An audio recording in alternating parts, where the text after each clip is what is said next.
আজি মই দুপৰীয়া সাজত বনাম মাছৰ লগত ঔটেঙা আৰু কচু।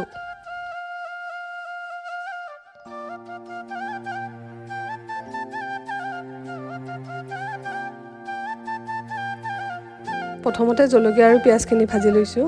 এতিয়া কচুখিনি ঢালি দিছোঁ, নহৰু দিছোঁ, নিমখ দিছোঁ আন্দাজমতে, হালধি দিছোঁ। কচুখিনি অকণমান ভাজি পানী দিছোঁ।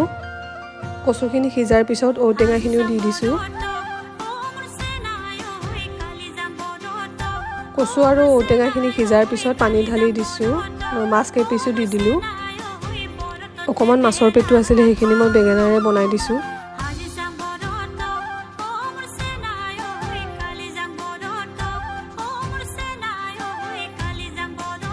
আজি মোৰ দুপৰীয়া সাজ ৰেডি হৈ গ'ল। এয়া হ'ল মাছৰ পেটু, এয়া হ'ল মোৰ কচু তৰকাৰী আৰু সেয়া মাছ এক পিচ।